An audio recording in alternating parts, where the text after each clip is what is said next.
Hey everyone, Ben here from Stellar Work. In this episode, I'm chatting with Joe Justice about how big corporations can get up to speed in order to stay competitive. We're taking cases from the Musk companies and making them actionable for others. Also, Joe, hey man, we totally got lost in the Japanese street racing culture. We need to book another recording. Alright, without further ado, here's episode 5. Okay, maybe this isn't so bad. Let's rock, buddy. Let's rock. Yeah. Benjamin, it is fantastic to see you online now. Last time we saw each other in person was in Munich, in München, in Deutschland, in Germany, right? And that Yeah, was exactly. actually just a month ago now, I think, for the Joe DX Agile Hardware and Software Masterclass. Is that right, Benjamin? That is absolutely correct. It was fantastic there. Have you checked out the LinkedIn video that I've sent you to maybe upgrade Amazing. the mob AI exercise? The AI collaboration music video of how Joe DX is the business method of the future as an AI dance track. I think is what that is. So that's on LinkedIn. I hope the link appears right here for anyone watching this recording later. Yeah, it will. Benjamin, It that was will. awesome. How many minutes of fun was it to create that masterpiece? To be honest, like 5. Yeah, It yeah, was yeah. that was the result of the very first prompt. That's how good you are. That's how good your prompt skills Yeah. are. So the way I did it is I went to ChatGPT. I asked for a song. I said it was a hip hop song. I gave ChatGPT all the details about the course. I checked on your website, copy pasted all the material, all the documents that you had, like the different modules, and I said like, okay, so make sure everything's in there and make it sound great. Have a few different rhyme types. I want to have like a deep and rich rap song about it, and then they ChatGPT created the lyrics, and I copy and pasted the lyrics into Sona, giving it like the tags hip hop, rap, electronic, and then Sona created it from scratch, and that was the first result. You are a prompt engineering studio genius, Benjamin. Yeah, I will put that This on my this LinkedIn. is irrefutable fact at this point. I mean, all evidence points to. Oh man, it's so great to have you here, really. For everyone listening out there, because I already clicked on record, I don't know if you have seen it, but that's something that I try to do. Um, for everyone out there listening who haven't heard about you and what you're doing, can you give us like a brief introduction of who you are and what you're doing? Sure, sure. My name's Joe Justice. I'm from a small town in the U.S. Um, I was really lucky. I got to work with Bill Gates early on in my career, and it's not that I scored highly on a test or I had exceptional skill or was identified as future leadership material. I was lucky. I was lucky, and I learned a lot. And I'm not totally stupid. I was actually able to learn, I worked hard, but I was lucky to get the chance. That was enough that I then got to work in Amazon under Jeff Bezos. And I did my best to learn a lot, but I was also just lucky. And then that earned me a way in as an employee for Elon Musk. And what I've done professionally with that experience is I've compared those three work styles, how those different companies feel inside, and how I think those leaders operate the companies, and created a master class that I teach online and in person on how I think ideally the quickest version of those companies would operate. And then I try to make two things clear with that masterclass. One, here's what I think is the quickest way, the fastest way to innovate, to make new, compelling stuff, which is Elon's theory of how you grow a company. And currently that seems to be working, that seems to be winning. So how to just go insanely fast at innovation. And then the second thing I try to communicate in those courses is then how could you change that so that it's not so intense a work environment. Kids could do it for school, retired people could do it for fun, people at prime employment ages could do it without any risk of burnout I don't know about any, but not a strong risk of burnout, that it could apply to people in all health situations, all energy situations, and be fun. In fact, people could even do that for their hobby or whatever. It doesn't have to even be their work. So what's the version of how this company is run for maximum innovation, which feels good. It feels good to get new things created quickly. That's really satisfying. So how Hmm. to still do that, but in a way that anyone who wants to might want to participate. So I try to make both those things clear. So one is what is the absolute quickest, and two, what's my working understanding and working theory of how to get really close to that speed, or maybe even as fast, in a way that everyone can participate, which I hope becomes the future of education and retirement.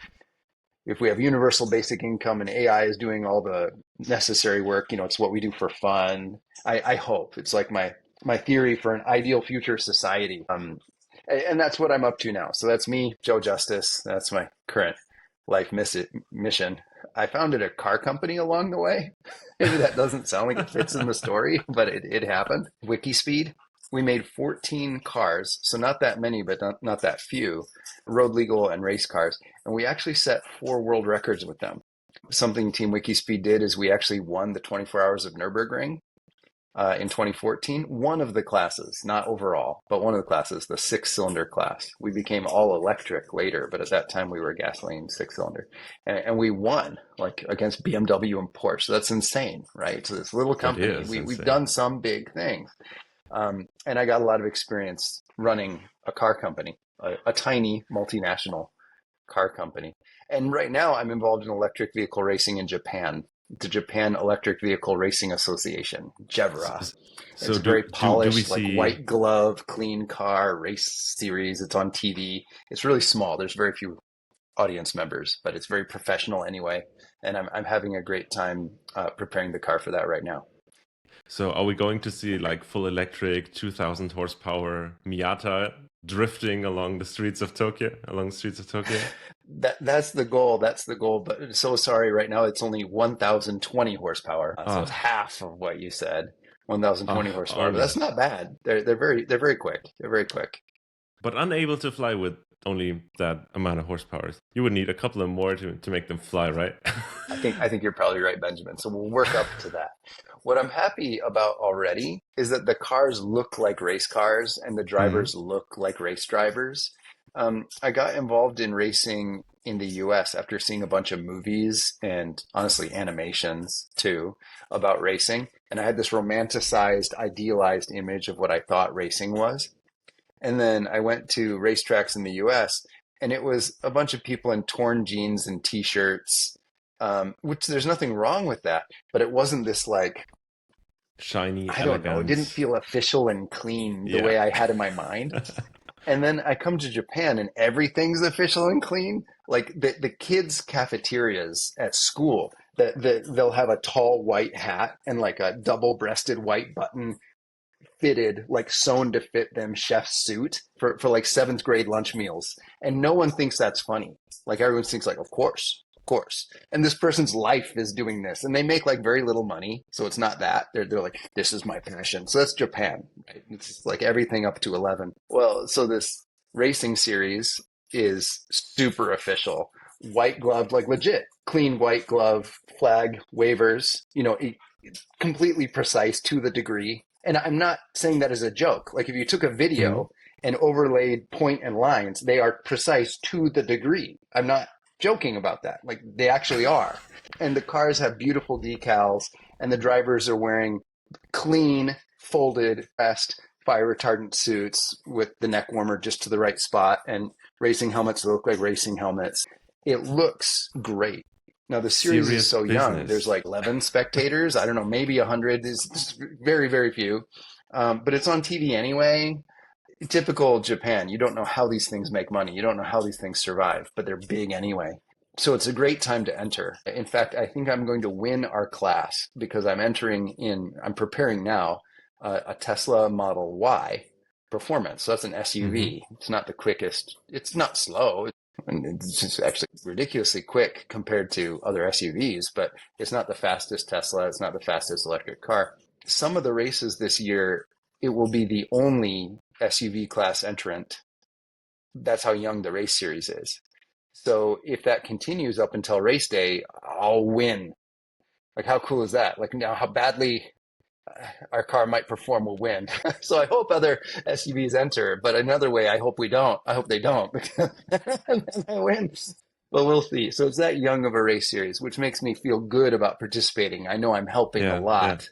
I think it's a field of 14 to 20 cars, depending on the race. It's quite tiny still. Oh man, I think I have to visit Japan at some point.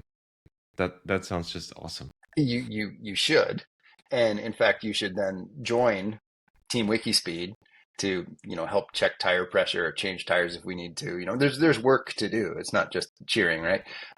But the cool thing is, I don't think you're allowed to be in the pit lane unless you have like a brand new clean pressed suit and gloves and helmet, which is expensive. I mean, that's got to be at least €1,000.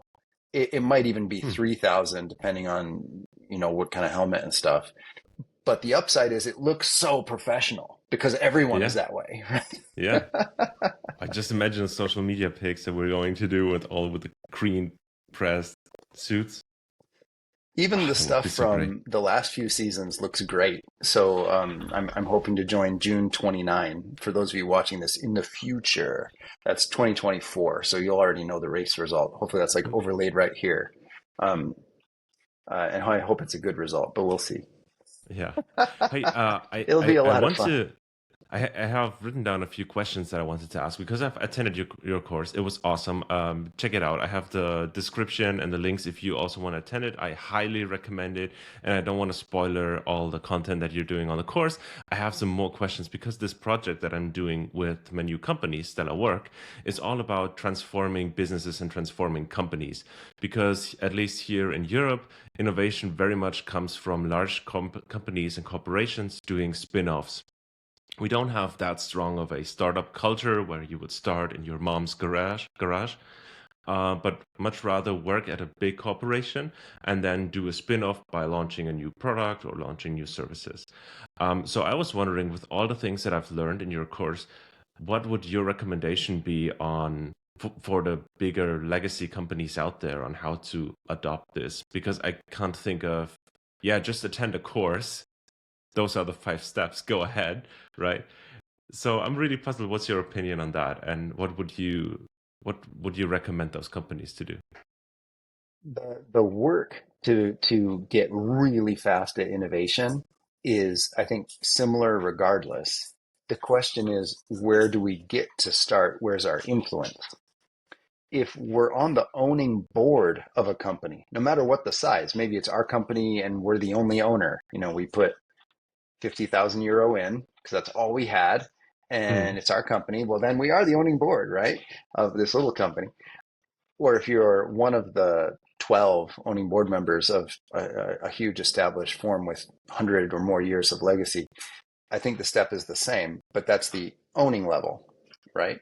Then what if you're a new hire, or maybe you've been there a long time, but you're relatively low in how the company views authority? Or what if you're somewhere in the middle? So those affect our area of influence. And even if you're an owning board member, what if you're one of 12? You're not a majority vote, right? If you're the mm, one or one of the two, you have a huge impact. Even if you're one of the five, you have a huge impact. But less than that, you might feel unempowered even though you're an owning board member, right? So it depends on the area of influence. But in which case, all you can do is try to share what this is and try to get others excited about what it actually is. Step one is, what is it? What are the methods that make really quick innovation, which is approximately 6 to 8 hours of information? So I'll summarize it in a minute, Benjamin, and I'm sure you'll put mm. links. But what is it? And then try to get people excited until you can get a majority and increase the sphere of influence. And then do it within your sphere of influence, and your sphere of influence might be really, really narrow. It might be extremely tiny. And you might be a part of a value stream. Like maybe you're just electrical design of semi trucks. Well, there's all the other pieces. And if just electrical design goes 100 times faster, the overall time of a new tractor trailer semi truck delivery will be almost the same, actually, right? Because it's not like you own a whole component. You own like a phase or a technology stack, but still at least do it there and get experience, even if the Hmm. overall impact is limited because of your current area of influence. Yeah, So I was thinking share of what this actually this. is, get people excited about it, and do it with in your area of influence. And if your area of influence is big, you can do it in a very broad area, and then you do have the big effect right away. I was thinking about this picture to make it a little bit more practical, where if you think of a race car, let's say, and you want to modify a street car to bring it to the racetrack, and you're thinking of, hey, maybe carbon seats, maybe you want a spoiler, maybe you want like stanced wheels or anything like that, right? Um, and when you're an engineering manager and you adopt agile methodologies to make the car faster and win races, and you're just talking about like carbon here, carbon there, a spoiler here, spoiler there, but you're never really identifying the bottleneck, like the one KPI that's holding you back, let's say the engine power or the transmission or drag or anything like that. If you're not controlling like the whole vehicle, if you're not looking at the vehicle as a whole, because you're just responsible for one part, let's say the spoiler, hey, the spoiler could be as big as on a Boeing plane, right? It won't make the car faster. And it should. Yeah, it should. It Big should. It wings should at are least be roof better. level. Let's just be lower than roof level. You're playing. Doesn't make any You're sense. Yeah, playing. if you make it lower. Yeah, yeah. Yeah. No. I'm glad the internet agrees with us universally. I'm glad all the comments are in support of this. 100%. I checked the audience for this podcast and I was seeing that many people from Ford were listening to this. So, yeah. So, if you're listening to this, if you make the new Dark Horse Mustang, spoiler at roof level. That's a very professional tip from the podcast episode here that you can take away. Otherwise, it's just interfering with reversibility, and it's not in the clean air. Yeah. Not in the clean air flow. Let the wings fly. Brilliant analogy. Brilliant analogy. Internet out there, Benjamin just brought out one of the key enablers, as the best I understand it, from working with Gates, then Bezos, then Musk, and that's having one number that is the entire company's reason for living. It's the reason everybody's getting paid. Everyone's getting paid to make that number better. Now, that number is steps towards a 1,000-year goal, which is the reason that company exists. Now, most companies' 1,000-year goal is make the investors more money. And that's okay. That's what most companies have. The exchange for that is you don't get a motivated workforce. You don't get a mission-driven workforce. People don't typically get extremely enthusiastic about making someone else who already has a lot of money have even more money. That's not intrinsically motivated to most people. Whereas if your 1,000-year goal is colonize other planets, that does get some people really excited. Really excited. And then you have an opportunity to have mission-based enthusiasm in your workforce. And that's where you get phenomenons, like some companies with a median salary of 54,000 US, which is really low. These are skillful engineers, top of their class graduating engineers, $54,000 US median salary, who are working 100-hour weeks voluntarily because this fun to them. It's this exciting to them. It's this meaning of life aligned to them. That's when you have a 1,000-year goal that's different from just make money for our owners. Okay, so that's one. Try to get a 1,000-year goal. Then you have this one KPI. And that KPI changes. Once it gets good enough, the next KPI is actionable. So there's this progression of KPIs. And only the owners, the people who are writing the paychecks, can pick what the 1,000-year goal is or isn't, or what that KPI is. So for a race car, there's actually more than one KPI. Sometimes it's style points, like some of the drifting series, and it really is about finesse and style, and it depends on how you're racing. But in general, when it's first car across the finish line wins, period, no matter what it looked like, as long as it didn't break the rules, that KPI is your lap time. And Benjamin, your analogy was perfect. If you're just in wings, and worse yet, what if you're just in glue? Like you don't even own the wing. Right? You're like, I mix glue. I mix really good glue. It's not going to have a dramatic effect on the lap time right away. But if everyone can see the lap time in real time, and then you have this stack up of practices under this, which is all of what I'm calling Joe DX. Jokes that's limited by my understanding from working with Gates, Bezos, Musk. It's not the Musk method or the Bezos method. I'm not good enough for that. It's Joe's method. It's what I understood working for them. And then DX for the digitalization because it's heavily AI supported. And I actually think what it does do well is introduce AI in a business useful way quickly through the mob AI format that Benjamin, you made the anthem, the EDM rap anthem for. So now the world understands mob AI. So if you have this one metric that everybody can see, like the lap time for a race car, Mm. maybe simplistic, but this analogy maybe works pretty well. Then you can run experiments as fast as you can collect a new lap time. So if the car never stops lapping and you can put experiments in multiple times a minute, you can learn really quickly. But if the car makes one lap once a year, which companies with a once a year product deployment cycle, that's their learning rate, then your ability to test and learn is really slow. So to maximize the rate of innovation, we then do all these agile to try to let us test something multiple times a day and like a real thing, not a simulation, like a race car out on the track, Yeah. if that were our product. But if you're just in one silo or if you're just in one department, let's say you're mixing glue and you might not work on the critical, mission critical KPI, right? You might be somewhere else. So how do you really contribute to this? And how do priorities change? Because once you get like, let's say you're doing the race car and you see that the current engine in your Miata is the bottleneck for going faster. And you're putting in a bigger flat six, whatever, and then the bottleneck becomes something else. Maybe it's grip, maybe it's the drive shafts, maybe it's something else, right? So driving down from the mission critical KPI that's holding you back, you have trickle down effects to other KPIs that would give you your priorities, right? Exactly, Benjamin. Yeah, we're speaking the same language. So I would call those child KPIs Mm-hmm. or mob AI KPIs. And what I mean by that is they're a child of the bottlenecking KPI. They have to be. If they're not linked to that, you're not getting paid to do that work. So it's a child KPI.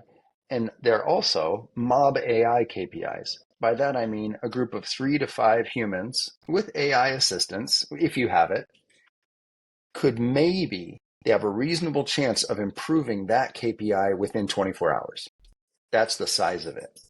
So if it's something like drive shaft rigidity, if you can make a drive shaft with this group of people and the machines they have and the material they have in less than 24 hours and test it, then that's a good goal. If it's not, we need a smaller one. And we just keep getting smaller until the people we have with the tools we have with the automation we have could reasonably improve it in less than 24 hours. And as we add automation and our skill goes up, those goals get bigger naturally. But the reason for the 24-hour cycle, and I know, Benjamin, you know, so this is out there for the internet, is to keep people motivated, the self-motivating factor. It's like if you're playing a video game and you see the score go up in real time, you start to figure out how to play the game to make the score go up because there's a connection. But what if the score goes up tomorrow? You're like, well, I don't know what of the actions I did today made the score go up. So Yeah. the faster the feedback, the better. And you're collaborating with like hundreds of other people towards that goal. So they also have some sort of impact on that metric. So when you see the result tomorrow, you're not even sure what you're contributing, but they might also be other people around there also contributing, also not knowing what they're contributing. So that I can really see why that confuses organizations and why that makes it really hard to give down work if you're not having those transparent KPIs and those child KPIs. And that's where we get the reason for the Justice Board. Now, I got that idea from Tesla. There are these huge boards of what are the bottlenecks, what are the KPIs, what are the child KPIs, and then it was our job to go pick one. We weren't Hmm. told what to do. At least when I was an employee in 2020, we were told, look at these boards, these digital boards, and pick one. Go where you think you can add value. We were told we had to self-manage ourselves. So I took that idea and I tried to adapt it. Maybe that's not even right. I tried to just make it again at all myself, try to understand it.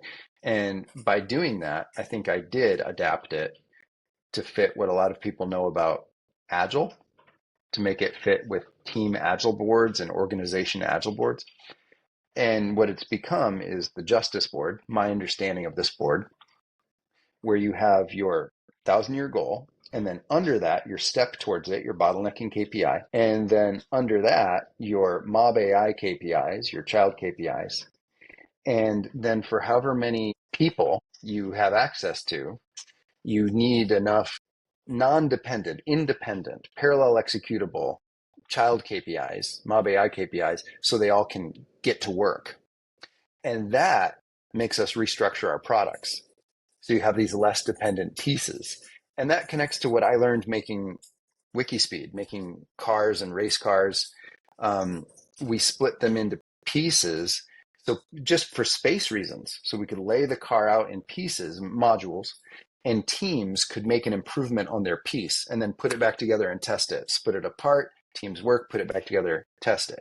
And that became called agile architecture and extreme manufacturing. And some people credit it for inventing the agile hardware movement. And I honestly think it did, but that's a matter of opinion. In any case, that's your architecture. So your architecture tells us how many child KPIs, mob AI KPIs, can be executed at once where they're not overriding each other's work, where they're independent. So if you have the spoiler, the engine in the car analogy, the motor, the drive shafts, the wheels and tire package, the suspension, those actually can be worked largely simultaneously. And then they do affect each other, but that's why you do integration and testing as fast as you can. In Team WIKISPEED, we did it once a week, every Thursday. Sometimes we got faster, but that was the rhythm, which So wasn't actually, bad. when you think of what pushes the needle forward in terms for, let's say, a car company, you would look at the modularity and simplicity of the architecture. The faster your architecture allows you to make changes, and the more up to date your architecture is. So if you need like a shoebox sized adapter to put in between, it's pretty bad, right? But if you have like a very clean, elegant, simple way of creating modularity within your architecture, that really gives you the freedom to innovate at a higher pace. Is that correct? Is that Of course, Benjamin, you're so polite to say, is that correct? Of course, of course. Now, most big companies are branding houses and they outsource most or all of their engineering and product design and product manufacturing and product test, and in many cases, even product integration. Now, there's a final integration that most large companies do in-house so that they can still take credit for making the thing, but what are they actually making, right? Mm. It's like a 7-year-old kid who assembled a Lego set, taking credit for designing, founding Lego Corporation, marketing. What they did is cool. They assembled that set. That is awesome. But that doesn't mean you designed, created, did the plastics research, marketed, negotiated with the labor unions to manufacture the thing, handled the logistics, the packaging design. That's all outsourced. So these companies actually have very little involvement in the product. So what's happened is the one metric that wins over all others for most of these companies is price, subcontractor price. And when that's your only priority, you get a very low speed of product innovation. And if you compare a semi truck now to a semi truck made in 1981, the systems are recognizable. They should not be recognizable. And it's even stronger than that. Some of them are almost the same. And honestly, that's an embarrassment of innovation. And in aerospace, it's the same. Um, you should not be able to look at an airplane from 1981 and name any part on an airplane made in 2024. And you can. And it's because of this outsource of engineering and not allowing those companies to actually flex their muscle or exercise their mind very much. They're perfectly capable. Working with many of those supplying companies, they're as good at engineering, if not better, than the parent company. So that's not the problem. It's that you have this brand ownership, and somehow a populace thinking that a BMW is made by BMW and not Bosch and Daptive and Continental. And the same thing for Mercedes, and the same thing for Skoda. I mean, it's not a Mercedes S class; it's a Bosch S class. It's a 10,000 parts made by nearly 10,000 different suppliers. Yeah. And those engineers are awesome, and they're not getting credit. And because they're not getting credit, they're not able to flex the design. So you put this justice board up, which has the goal of the company, the parent KPI, and the child KPIs. That allows us to see the current dependencies in our architecture. So now we have the opportunity to begin introducing services architecture, where we try to cut off a module as a service and try to create a clean interface piece by piece, try to move towards that. And that then increases the rate of innovation, and it increases motivation, and it allows these engineers, even if they're still outsourced, but they're outsourced on a module that's independent, it allows the pace of innovation to increase. And the extent at which we train our own AI amplifies that more, but that's maybe the topic for our next conversation. Oh yeah, I'd love to have that. So we started with having a 1,000-year goal, finding the mission critical KPI, driving down child KPIs, justice board, architecture. We haven't touched how do teams operate, because most of the frameworks really focus on how do teams collaborate and how do you structure teamwork. So I'd really like to have another episode on that, and maybe keep the rest of the space for on the next episode for talking about 1,000 horsepower electric cars. I'll Because be I think interested to one see of the the things that I comments. really see in the future is that 1,000 horsepower on an electric car will be very normal. Will be very My normal. my my last electric car had 1,020 horsepower. That was a Model S Plaid. I had a blue one. I named it Hmm. Sonic the Tesla. And I put a huge roof high carbon wing on it that I had custom made by APR. They I didn't make saw one the big enough. video. You drilled So through it, I right? worked with them.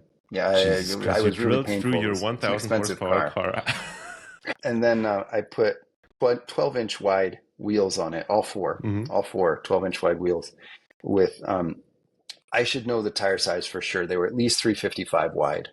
Oh my Extreme God. Performance summer tires. They may have been more than that. They were at least 355 on all four corners, because the Model S Plaid will take that. Even on the front, most cars you Hmm. can't fit that on the front. And that was the fastest car in Hawaii. It's 0 to 60, because of all the extra grip, was around 1.7 seconds. At 0 to Jesus 100 Christ. kilometers per hour. It was totally absurd. No, I wasn't able to import that car to Japan. I live in Japan now. There is a way to do it, but I needed a signature from someone with authority over Tesla to Mm. say the battery pack also meets Japan spec. And it's Mm. just difficult to get Elon to sign a piece of paper for just my car. So I sold it, and I bought a Model Y Performance here in Japan, which does not have 1,020 horsepower, but it's That's still pretty it's still good pretty still. quick. Yeah. Awesome. Baby steps, baby steps. I agree. 1,000 horsepower will be the new normal. Yeah. I mean, when do you want your laptop to get slower, right? I Never. mean, Never. electric cars are aiming to be on the same trajectory, so it should just get more and more fun for people who like that kind of thing, and I do. So it should get more and more fun for people like me. Benjamin, see you at the track. I'll see you in the next episode. Always a pleasure. Thank you very much, Joe, for jumping on this episode. For everyone sticking with us until now, thank you so much for being with us on this episode.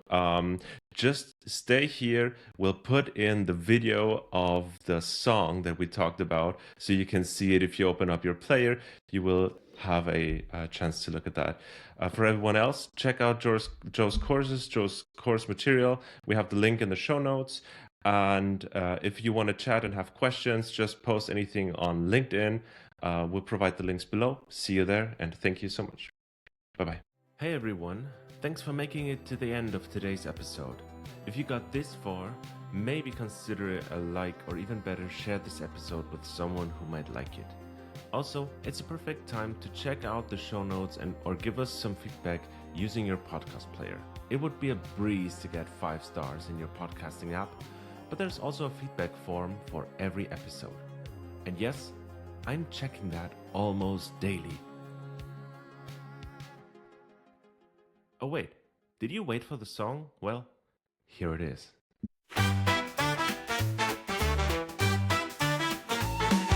On the latest Stellar Work podcast show, Joe Justice joins in, got a story to flow. Last seen in Munich, Germany's glow. Now online with Benjamin, let's rock and roll. He talks about the days with Gates, Bezos, Musk.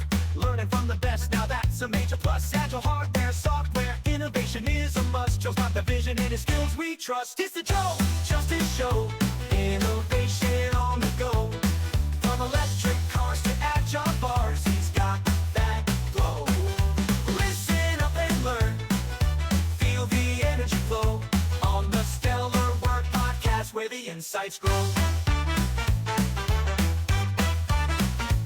Start a small town, USA, look by side. Work with tech giants of the learning ride. From Amazon's grind to Tesla's electric stride. Masterclass knowledge spreading worldwide. Building fast, innovating without the burnout. Teams working smoothly, that's what it's about. From WIKISPEED cars to Japan's racing route. Joe's pushing limits, there's never any doubt. It's the Joe Justice Show, innovation on the go. From electric cars to agile bars, he's got that glow. Listen up and learn, feel the energy flow. On the Stellar Work podcast where the insights grow. Start knowledge in a future where AI plays, guiding the innovation in countless ways. From student projects to retired days, Joe's vision is clear through the innovation maze. Discussion on big firms, how to spin off right. European giants bringing ideas to light. Adopting agile methods, keeping goals in sight. Benjamin and Joe turning dark to bright. Electric cars with horsepower to spare. Joe's Model S plaid, nothing could compare. From Hawaii streets to Japan's racing flair, he's setting records, innovation in the air. It's the Joe Justice Show, innovation on the go. From electric cars to agile bars, he's got that glow. Listen up and learn, feel the energy flow. On the Stellar Work podcast where the insights grow. So join the journey, feel the innovation drive. With Joe Justice and Benjamin, the future is alive. On the Stellar Work podcast, knowledge to derive. Tune in, turn it up, let's thrive and strive. So join the journey, feel the innovation drive. With Joe Justice and Benjamin, the future is alive. On the Stellar Work podcast, knowledge to derive. Tune in, turn it up, let's thrive and strive.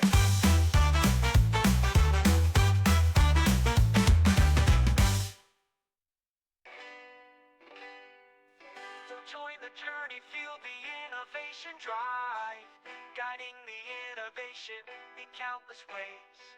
From student projects to retired days, Joe's vision is clear through the innovation maze. Oh, Joe's vision is clear through the